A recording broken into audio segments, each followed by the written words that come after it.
The council chamber shook as another holographic display flickered and died. Ambassador Velthar slammed his crystalline hand against the podium hard enough to crack it. His voice carried across the massive room where representatives from over 100 species sat frozen in fear. "The Krynak swarm just destroyed the Dalveen system," he shouted. "That's 12 systems in 2 days. 12. 50 billion souls gone." The central holographic map dominated the room, showing the galaxy in painful detail. A crimson wave spread across the outer rim like blood in water. Each red marker represented a dead world. The wave was growing. Councillor Thane rose from her seat, her 3 eyes wide and unblinking. Her voice trembled as she spoke. "Our defense fleets are gone. The 4th Fleet lasted 18 minutes. The 6th Fleet never even sent a distress call. They just disappeared." Silence fell across the chamber. Everyone understood what that meant. The Galactic Council had maintained peace for 3,000 years through diplomacy and trade. Their ships were designed to police pirates and patrol borders, not fight wars. They were scientists and merchants, not soldiers. High Chancellor Morven stood slowly, his aged form seeming smaller than usual. "We must evacuate the outer colonies. Pull back to the core worlds. Perhaps we can make a stand there." "Evacuate?" Velthar's voice cracked. "My homeworld has 8 billion people. The nearest safe system is 6 jumps away. We don't have time. The swarm will reach us in 40 hours. A junior officer near the back of the chamber raised his hand. The gesture was so unusual in the formal council setting that everyone turned to look. Rax was young, barely past his training cycle, his viridian skin still bright with youth rather than dulled by age. "Permission to speak," he said quietly. "Granted," Morven replied, though his tone suggested he expected nothing useful from a junior communications officer. "There is one option we haven't discussed. Protocol Omega-7. The reaction was immediate. Council members gasped. Some stood from their seats in shock. Others made gestures of religious protection. Omega-7 was forbidden, classified beyond even most council members' security clearance. "You can't be serious," hissed a representative from the Centauri delegation. "That protocol was sealed after the incident." "What incident?" demanded Thane. "What is Omega-7? Morven's face darkened. 20 years ago, we discovered a world in Sector 872. The species there was primitive by our standards, but showed signs of rapid technological advancement. We decided to make first contact and offer them guided integration into the Council. "Standard procedure," Thane said. "What went wrong?" "Everything," Morven continued. "They called themselves humans. Their world was a nightmare. Gravity twice our standard, an atmosphere filled with corrosive oxygen, weather systems that could flatten cities, and predators that had evolved alongside them for millions of years. The entire planet was a death trap. We couldn't understand how any intelligent species survived there." Velthar leaned forward. "What happened?" "We sent a diplomatic fleet to their homeworld. 50 ships. We tried to explain that integration was necessary for their own protection. They refused. We considered using force to ensure compliance for their own good. We sent an ultimatum." "And?" Thane pressed. "And they destroyed 30 of our ships in the first engagement. They used primitive kinetic weapons, chemical explosives, and nuclear missiles. Technology we abandoned thousands of years ago. But it worked. We retreated and quarantined their entire system.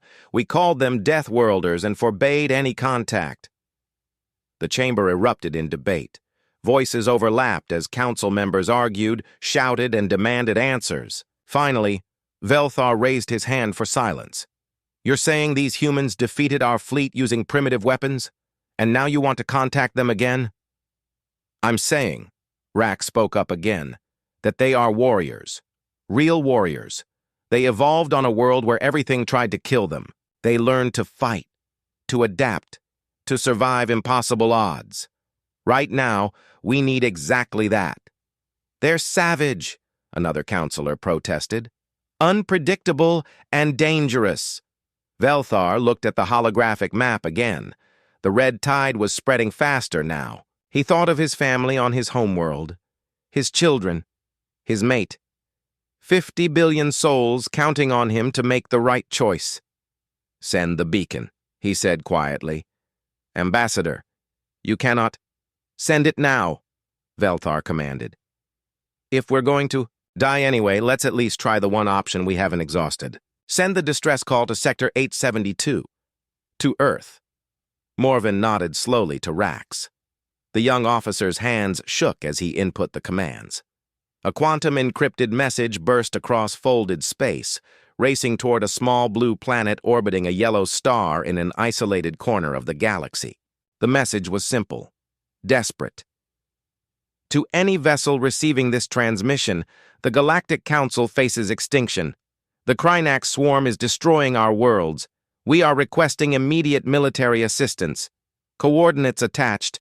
Please respond. We are dying." Deep in human space, at the Luna 3 monitoring station orbiting Earth's moon, alarms began screaming. Captain Marcus Webb rushed to the communications console, his coffee forgotten as he stared at the decoded message scrolling across his screen. "Get me Fleet Command," he ordered his second officer, Lieutenant Eva Torres. "Priority Alpha." Eva hesitated. "Sir, that message is from the Galactic Council, the same council that tried to invade us 20 years ago." Marcus remembered those days. He'd been a fighter pilot then, barely 20 years old, scrambling to defend Earth against ships that seemed like magic. He remembered the fear, the anger, the desperate fighting. He also remembered how humanity had won through sheer determination and refusal to surrender. "Patch me through anyway," he said. Within 3 hours, Fleet Admiral Jackson Rivers stood before the Earth Defense Council in Geneva. The emergency session had pulled representatives from every nation. The decoded message played on screens around the room. "They want our help?" asked the delegate from the African Union. "After they tried to conquer us?" "They're desperate," Rivers replied. "My intelligence teams have been monitoring their space. This swarm is real, and it's devastating their civilizations. They're facing extinction." "Let them," snapped the European delegate. "They made their choice 20 years ago." Rivers nodded slowly. "I understand the anger. I was there too. I lost friends in that war. But consider this. For 20 years, we've been preparing for them to come back. We've built a fleet specifically designed to fight in space. We've trained crews, developed weapons, and turned our entire solar system into a fortress. We're ready for war. They're not." "What are you suggesting?" asked the Asian Coalition representative. "I'm suggesting we answer their call, not because we owe them anything, but because it's the right thing to do. And because when this is over, we'll have proven that humanity deserves a place in the galaxy, not as subjects or primitives, but as equals." The vote took 2 hours of debate. In the end, it was unanimous.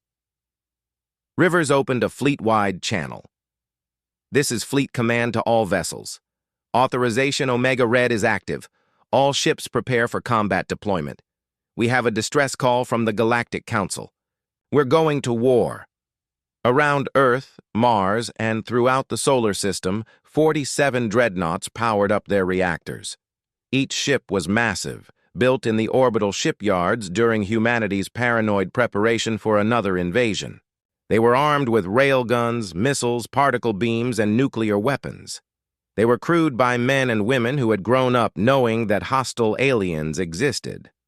Marcus Webb stood at his station on Luna 3, watching the fleet assemble. Ava approached him with a datapad. "Sir, we just received an encrypted message. Source unknown, but it came from somewhere inside Council space." Marcus read the message and felt ice form in his stomach. "You don't understand what you're facing. The swarm isn't just an invasion. Turn back while you can." The message cut off as suddenly as it appeared. Ava looked at him with worry in her eyes. "Should we forward this to Fleet Command?" Marcus looked at the assembled dreadnoughts preparing to jump. The UESS Indomitable, humanity's flagship, was already initiating its jump sequence. "Yes," he said quietly. "But I don't think it will change anything. Humans don't turn back. It's not in our nature. Admiral Velthar stood on the bridge of his flagship, the Pride of Pleiadia, watching his 14 remaining cruisers form a defensive perimeter around the homeworld. His tactical officer had just updated the countdown. 6 hours until the swarm vanguard arrived. Maybe 10 minutes of fighting after that before his fleet was destroyed. "Sir," his sensor operator called out suddenly. "I'm getting massive readings. Multiple spatial distortions on the outer system boundary." Velthar felt his heart sink. They were early. The swarm was arriving early. "Battle stations. All ships prepare for—" "Sir, these aren't swarm signatures. These are jump drives, but the signature is wrong. The energy output is off the charts." Space began tearing open. Not the smooth fold of standard faster-than-light travel that the Council used, but violent rips in reality itself. Shockwaves rippled across the system as one massive vessel after another emerged from jump space. 47 ships materialized in perfect formation. Each one was enormous, 3 times the size of Velthar's largest battleship. Their hulls were dark gray, angular and brutal, covered in armor plating and weapon systems. No elegant curves, no decorative elements. These ships were built for one purpose only: war. "What are those?" Velthar whispered. His communications officer was frantically checking databases. "Sir, I'm picking up identification codes." "They're human vessels. All 47 are broadcasting Earth military signatures." "They came?" "They actually came?" A voice boomed across every frequency. The translation software struggled with the aggressive tone before settling on standard council speech. "This is Fleet Admiral Jackson Rivers of the United Earth Space Navy. We received your distress call." "Point us to your enemy." Velthar could barely speak. His voice came out as a whisper. "You sent an SOS to Deathworlders. You're getting 47 warships. Where is this swarm?" Before Velthar could formulate a response, his tactical officer started screaming. "Swarm emergence detected. Hyperspace windows opening across the system perimeter. Reading 50,000 individual contacts." The view screen shifted to show the horror. Bioships poured into the system like a plague of insects. Each one was a fusion of organism and spacecraft, their chitinous hulls reflecting starlight. They moved in perfect synchronization, a living tide that blotted out the stars. The swarm had arrived. On the bridge of the UESS Indomitable, Admiral Rivers watched the tactical display with cold calculation. 50,000 enemy vessels. Most were small, fighter class, but the numbers were overwhelming. "All ships," he said calmly into the fleet channel. "Weapons free! Show them what Earth brings to a fight." The human fleet didn't form defensive lines or wait for the enemy to approach. They accelerated forward in a wedge formation, charging directly at the swarm. The aggressive maneuver shocked the Council observers. "They're attacking?" Velthar gasped. "Against 50,000 ships?" Lieutenant Eva Torres stood at the weapons station aboard the Indomitable, her hands dancing across the controls. She had trained for this moment her entire career. 20 years of humanity preparing for war in space, and now it was real. "Railguns ready," she reported. "Missile batteries armed. All systems green." "Fire," Rivers ordered. The human fleet opened fire simultaneously. Railguns launched tungsten slugs at impossible speeds. Each round carried so much kinetic energy that it punched through multiple swarm bioships before its energy dissipated. The primitive weapons that the Council had abandoned thousands of years ago proved devastatingly effective. Missiles streaked through space by the thousands. Chemical propulsion, simple guidance systems, but deadly. The swarm's organic armor had evolved to resist energy weapons. It did nothing against high explosives. The first volley destroyed over 3,000 swarm vessels in 30 seconds, but the swarm kept coming. For every ship destroyed, 5 more took its place. They began firing back, launching streams of bioplasma that burned through space. The Indomitable's shields flared as plasma washed over them. "Hull temperature rising," reported the engineering officer. "Shields holding at 70%. The Dreadnought Valkyrie took a concentrated hit on her port side. Captain Rachel Kim's voice came through the fleet channel, steady despite the alarms blaring in the background. "Valkyrie reporting moderate damage. Armor breach on decks 7 through 9. Still combat effective.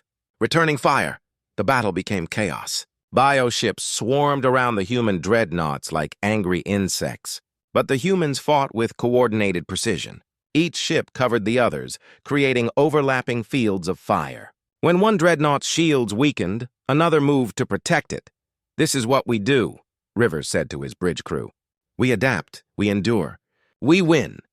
Commander James Okafor led Phoenix Squadron from the carrier Dauntless, his fighter weaving through the swarm formations. His wingman, Lieutenant Kelly Barnes, stayed tight on his position as they dove into the thickest concentration of enemy ships. "Phoenix leader, this is crazy," Barnes transmitted. "We're outnumbered 1,000 to 1. "Then we better make every shot count," Okafor replied, his targeting computer locking onto 6 targets simultaneously. "Break and attack. Show these bugs what human pilots can do." The fighters scattered and struck like wolves among sheep.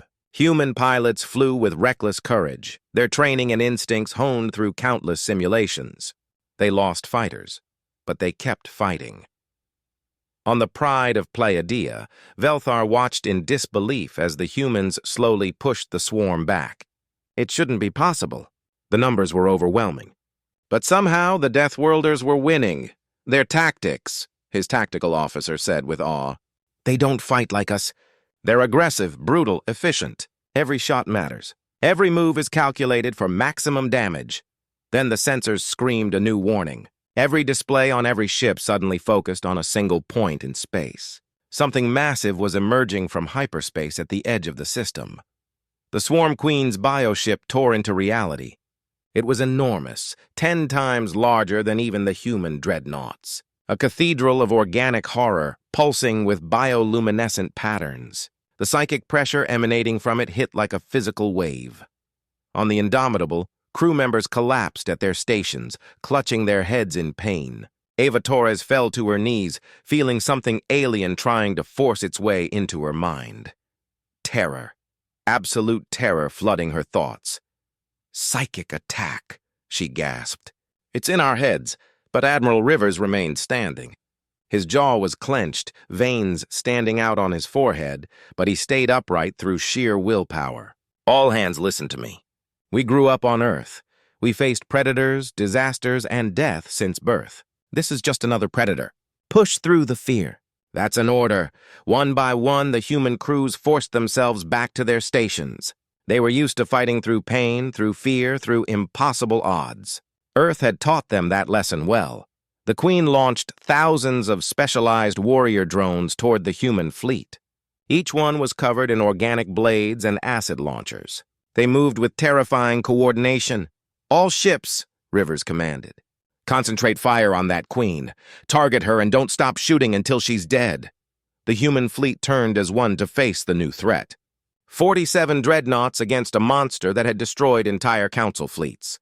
The Queen accelerated toward them, and the real battle began.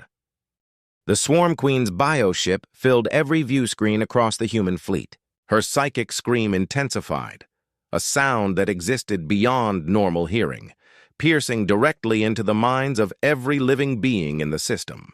On the Dreadnought Indomitable, Lieutenant Ava Torres watched 3 crew members collapse unconscious, blood trickling from their noses. "Medical teams to all decks," she shouted into her comm.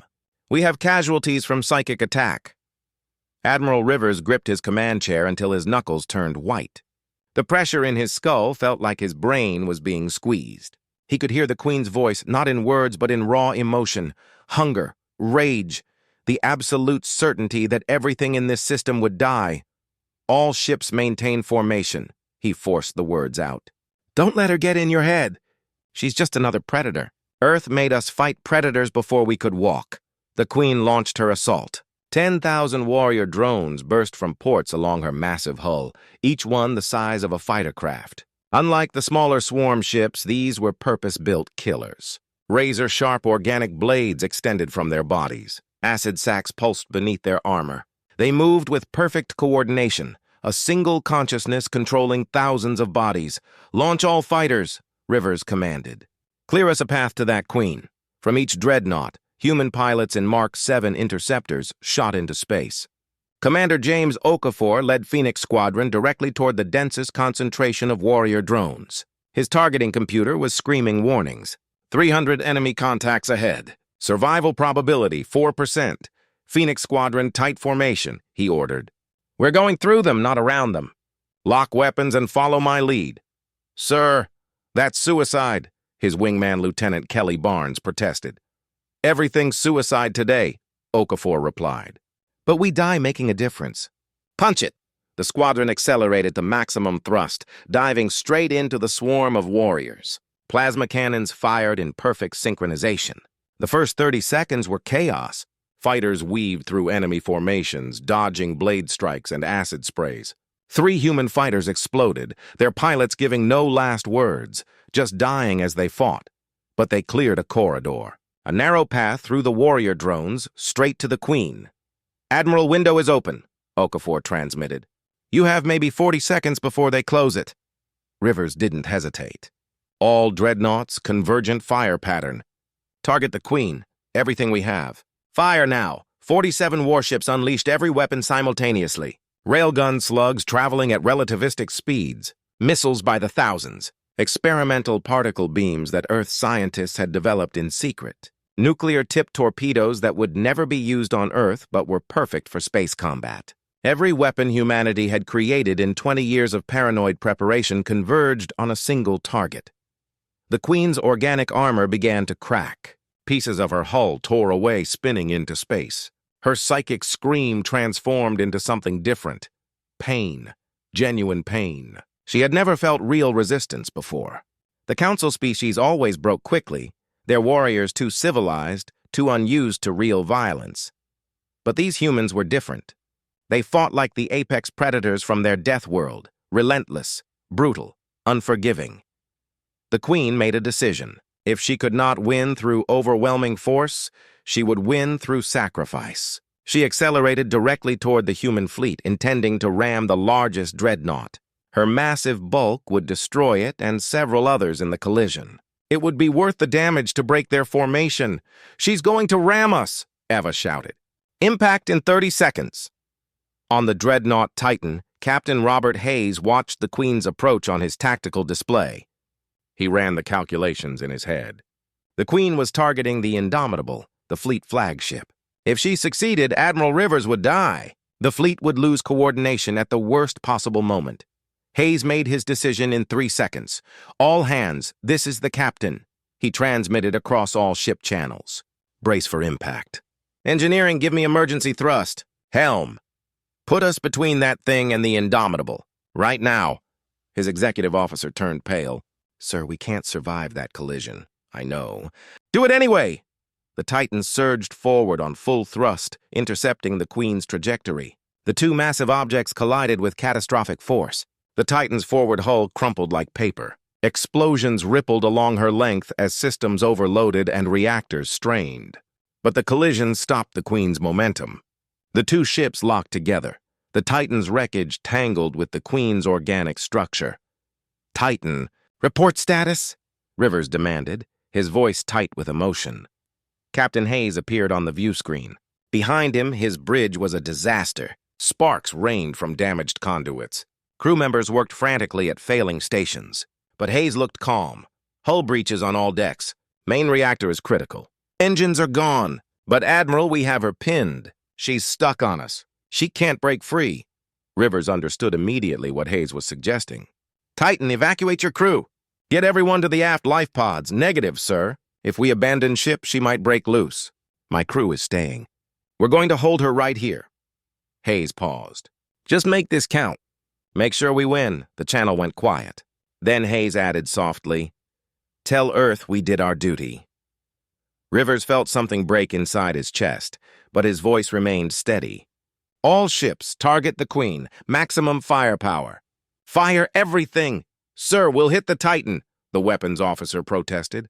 I know. Captain Hayes knows too. Fire. The human fleet opened fire. The Queen and the Titan disappeared in a storm of weapons fire. Nuclear explosions bloomed in space. When the light faded, both were gone. Debris scattered across thousands of kilometers. 1,200 humans had died aboard the Titan, but the Swarm Queen was dead. Across the system, something remarkable happened. The Swarm bioships began fighting erratically. Without the Queen's psychic control, they lost coordination. Ships collided with each other. Attack patterns dissolved into chaos. Some ships simply stopped moving, drifting in space like corpses.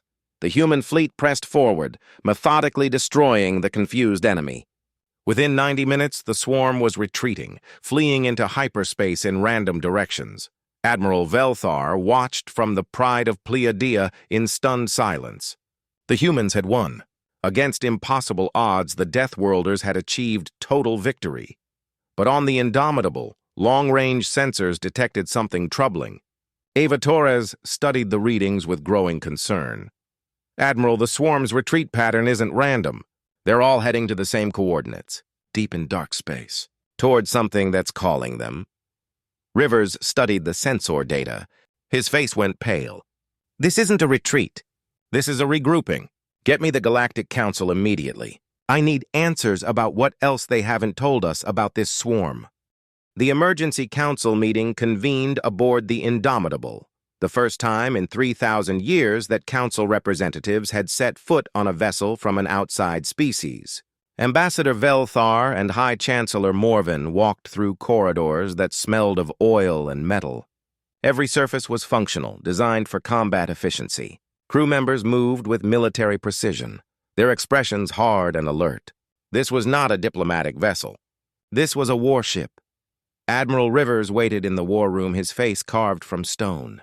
Behind him, the holographic display showed something that made Velthar's blood run cold. The swarm's retreat pattern. Millions of bioships converging on coordinates in the void sector, a region of space the Council had declared forbidden for the past 3,000 years.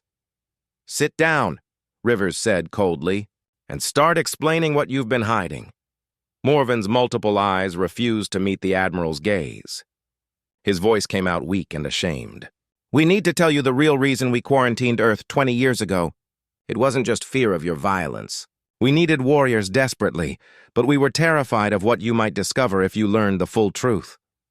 What truth? Lieutenant Eva Torres demanded from her position at the tactical station. Velthar stepped forward, his body language showing defeat. The swarm isn't an invasion force, Admiral. It's a defense mechanism. 3,000 years ago, my ancestors and the other Council founding species discovered something in the void sector. Ruins from a civilization that existed before any of us. We were curious. We excavated the structures, and we activated something we should have left alone. The hologram shifted. Images from ancient deep space probes appeared, showing massive structures floating in the void. Each one was kilometers across, built from materials that seemed to shift between solid and energy states. They pulsed with power that the sensors could barely measure. At the center of the formation sat something enormous, a station the size of a small moon, covered in geometric patterns that hurt to look at.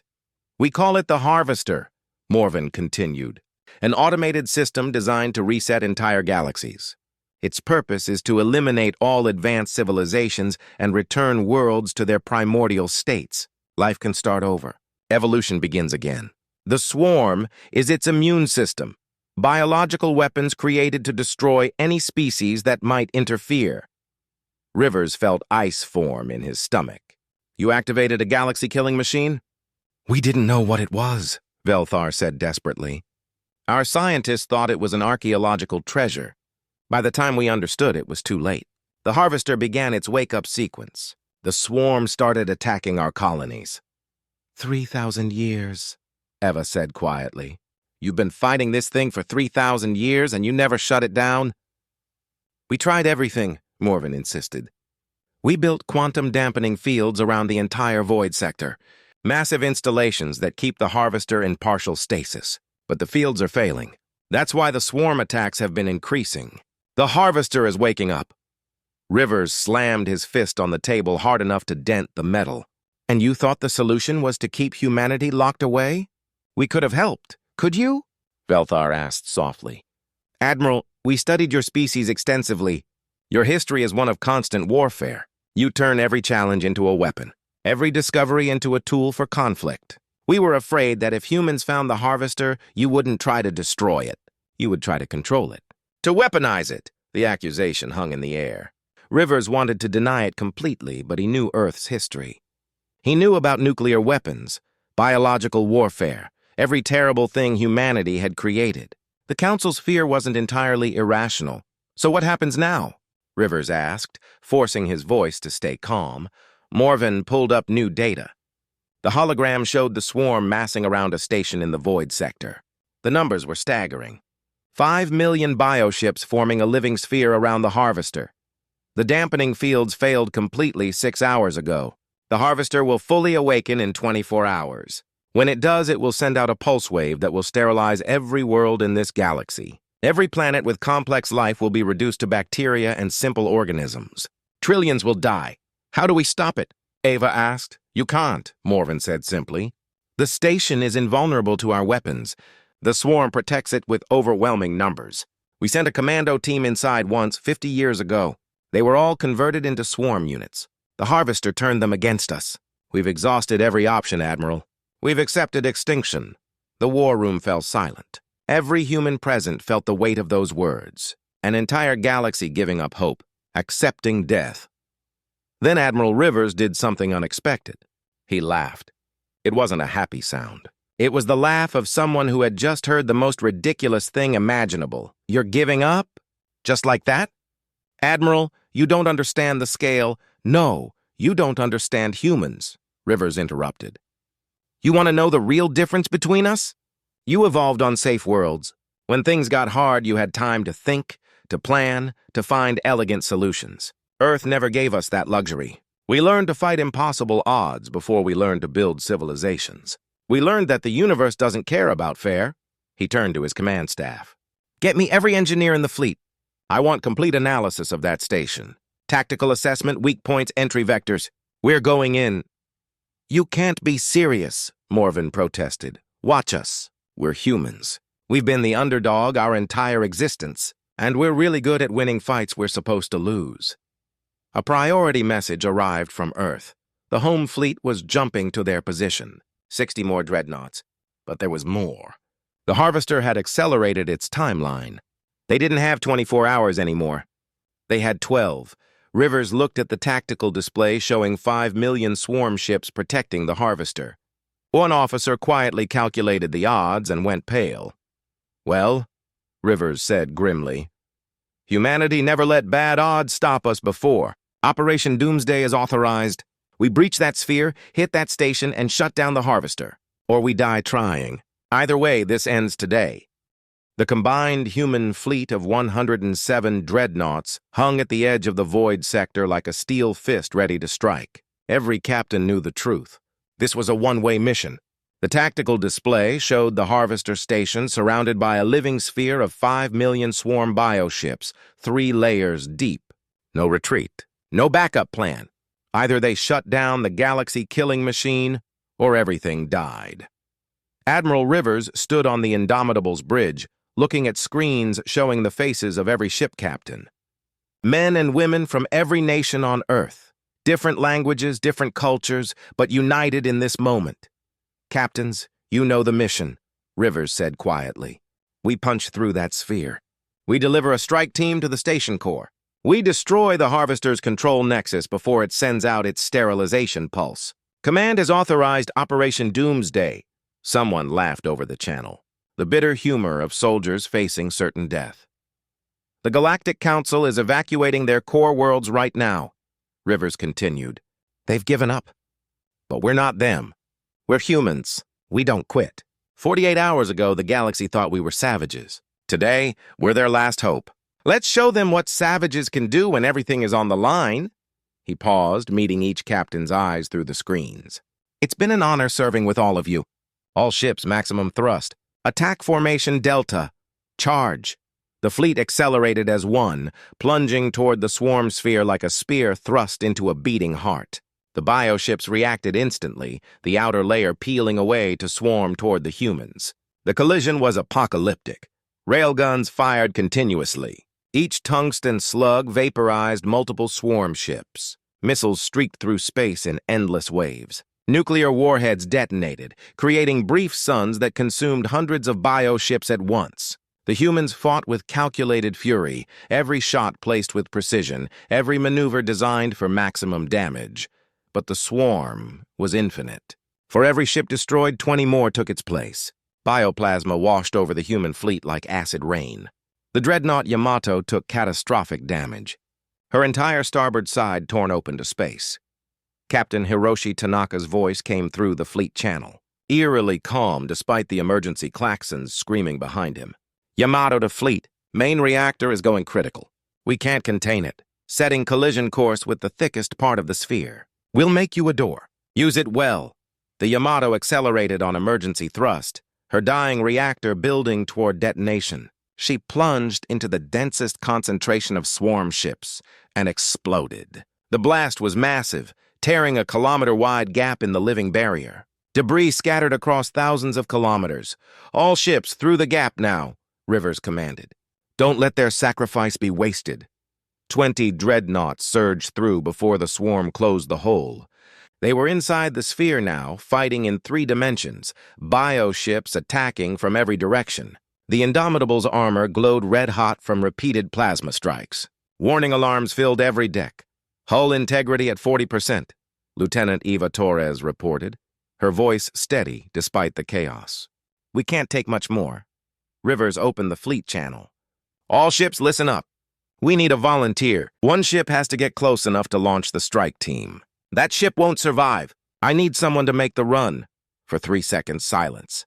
Then 15 captains volunteered simultaneously, their voices overlapping. Rivers chose quickly. Vanguard, you have the mission.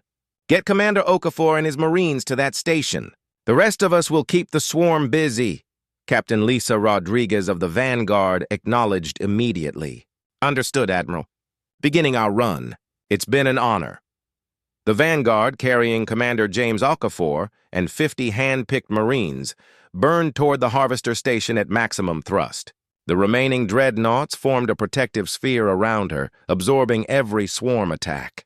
Ships died one by one, their crews fighting to the last breath, buying seconds with their lives. The Vanguard reached the station and launched boarding pods. The magnetic accelerated pods slammed into the alien structure's hull, breaching through the organic mechanical surface. Okafor and his Marines poured inside, wearing powered armor and carrying enough weapons to fight a small war. The interior was nightmare geometry, walls that seemed to breathe, corridors that bent in impossible directions. Automated defense systems and swarm creatures attacked immediately. The Marines fought their way deeper, leaving bodies behind with each corridor conquered. Keep moving, Okafor ordered. The core is 300 meters ahead. No stops, no prisoners. They lost Marines with every step. Private Anderson died holding a choke point so others could advance. Sergeant Mbeki sacrificed herself to destroy a nest of swarm warriors. The team was down to 12 by the time they reached the core chamber. The Harvester's brain filled the massive room.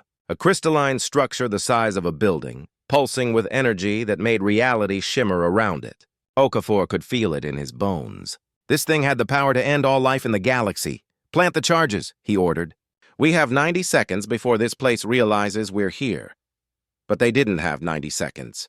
The swarm flooded into the chamber like a living wave. The Marines formed a defensive circle around Okafor as he armed the charges. One by one, his people fell. Corporal Wu, Lieutenant Hayes, Private Jackson Okafor activated the final charge with only 2 Marines left standing. Charge is armed. Detonation in 60 seconds. All teams evacuate. Sir, the Vanguard is gone, his communications officer reported. No extraction available. Okafor looked at his 2 remaining Marines. They nodded without speaking. They all knew this was one way. Admiral Rivers, charges are set.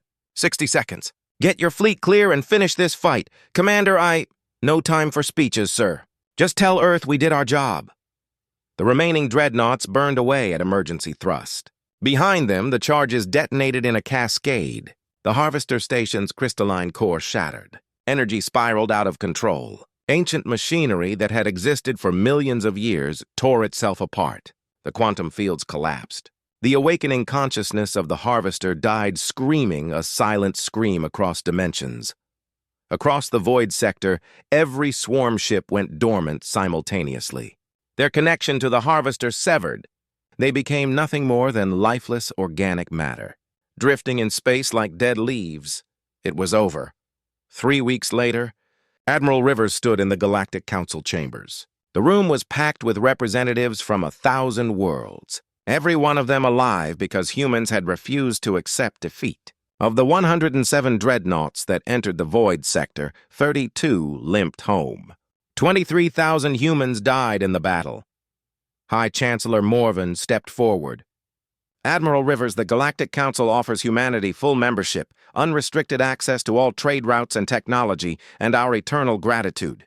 We were wrong about your species. You are not savages. You are heroes. Rivers looked at the assembled council members. Then he spoke clearly. Keep your membership. Keep your trade routes. What humanity wants is simple. Acknowledge that we earned our place through courage and sacrifice. Never underestimate us again, and if you ever need help, you know where to find us. He turned to leave, then stopped. One more thing. We're keeping guard over the Harvester ruins. Not to weaponize them, but because someone needs to ensure this never happens again. And frankly, I trust humans to guard it better than the species that accidentally activated it. No one protested. The galaxy had learned its lesson. As the human fleet departed, every ship they passed signaled respect. The Deathworlders had answered the call, and the universe would never forget.